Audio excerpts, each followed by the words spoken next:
बिल्कुल मैंने कार्रवाई करने की मांग की है और हमारे जो माननीय मंत्री हैं, लोकप्रिय विधायक हैं, उन्होंने इसको लेकर के मानहानि भी करने की बात कही है। वो लीगल एडवाइस लोगों से ले रहे हैं और मुझे लगता है देखिए, डॉक्टर इरफान अंसारी हमेशा से भारतीय जनता पार्टी के शीर्ष नेता, स्थानीय प्रदेश स्तर के नेता के निशाने पे रहते हैं। इरफान अंसारी जी कुछ बोलते नहीं हैं कि भारतीय जनता पार्टी उन पर टूट पड़ती है। अभी जब वो लोकसभा के चुनाव में वहां रांची झारखंड प्रदेश कांग्रेस कमेटी का एक प्रतिनिधि मंडल आज चुनाव आयोग के राज्य मुख्य निर्वाचन पदाधिकारी से मिलकर एक ज्ञापन और पेन ड्राइव सौंपा। नमस्कार, देखो टीवी न्यूज में आप सभी का स्वागत है। मैं अनुपमा जायसवाल। आइए नजर डालते हैं आज की खास खबर पर, जिसमें भाजपा द्वारा जामताड़ा के कांग्रेस प्रत्याशी डॉक्टर इरफान अंसारी पे लगाए जा रहे आरोप की सत्यता थी। कांग्रेस नेता डॉक्टर राजेश गुप्ता उर्फ छोटू राजन वर्मा एवं प्रदेश कांग्रेस के मुख्य प्रवक्ता सहदेव ने कहा कि डॉक्टर इरफान अंसारी हमेशा से भाजपा नेताओं के निशाने पर रहते हैं। उन पर लगाया गया आरोप निराधार है। भाजपा जामताड़ा के चुनाव में काफी पीछे है। चुनाव में बने रहने के उद्देश्य से इस प्रकार का आरोप लगाया गया है। हम सभी जानते हैं कि लोकसभा के चुनाव में भी भाजपा जामताड़ा विधानसभा से भारी मतों से हारी थी। कांग्रेस प्रतिनिधि मंडल ने चुनाव आयुक्त से कहा कि भाजपा के द्वारा सोशल मीडिया पे भ्रामक वीडियो प्रसारित किया जा रहा है।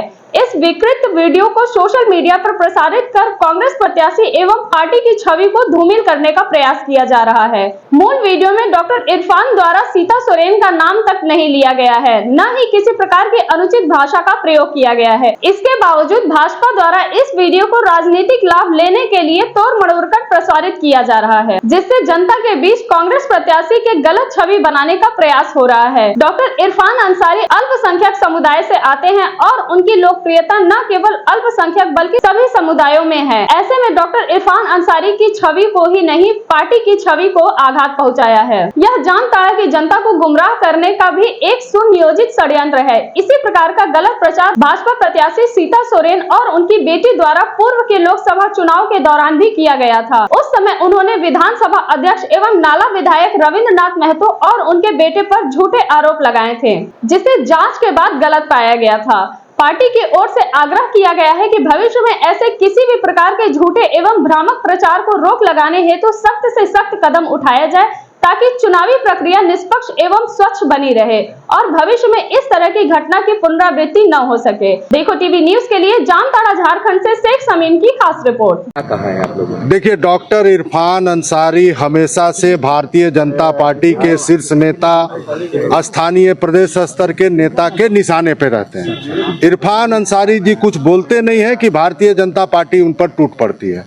अभी जब वो लोकसभा के चुनाव में वहां से 60,000 मतों से भारतीय जनता पार्टी के जो प्रत्याशी थे वो शिकस्त खाए, तो चुनाव में बने रहने के लिए इस तरह के आरोप लगा रहे हैं ताकि एक हाइप क्रिएट हो और वो चुनाव में आ सके। उनके नामांकन में भीड़ देख लीजिए, वो वहाँ न सिर्फ अल्पसंख्यक समुदाय में बल्कि सभी समुदाय के सर्वमान जनप्रिय नेता हैं इरफान अंसारी।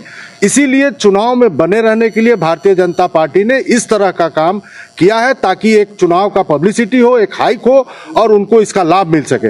लेकिन आज हम लोगों ने चुनाव आयोग को एक स्पष्ट सीडी और एक मेमोरेंडम दिया है कि उन्होंने बीजेपी से, क्या ये सच नहीं है कि भारतीय जनता पार्टी ने 35 ऐसे उम्मीदवार उतारे हैं जो दूसरे दलों के संबंध रखते थे?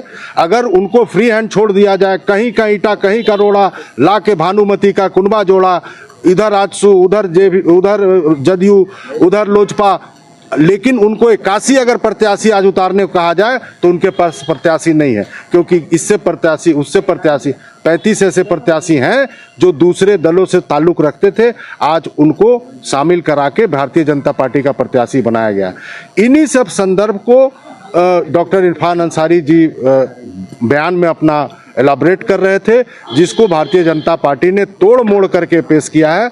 इसकी हम कड़ी निंदा करते हैं। प्रदेश कांग्रेस कमेटी आज एक मेमोरेंडम और सीडी के माध्यम से चुनाव आयोग को इसकी जानकारी दी है और हमें पूर्ण विश्वास है कि चुनाव आयोग इस राज्य में निष्पक्ष और भयमुक्त वातावरण में चुनाव कराएगी। आने वाले समय में जो 2 फेज के चुनाव हैं वो सारा डिपेंड करता है कि चुनाव आयोग कितना निष्पक्षता से चुनाव करेगा। हमारे मुख्य निर्वाचन पदाधिकारी ने मेरी बातों को, हम लोगों की बातों को गंभीरता से सुना है और इसमें न्यायोचित कदम उठाने की बात कही है। आप लोगों ने आरोप लगाया है कि बीजेपी बदनाम करने की बिल्कुल मैंने कार्रवाई करने की मांग की है और हमारे जो माननीय मंत्री हैं, लोकप्रिय विधायक हैं, उन्होंने इसको लेकर के मानहानि भी करने की बात कही है। वो लीगल एडवाइस लोगों से ले रहे हैं और मुझे लगता है कि चुनाव के पहले या चुनाव के बाद इसको लेके वो न्यायालय भी जाएंगे।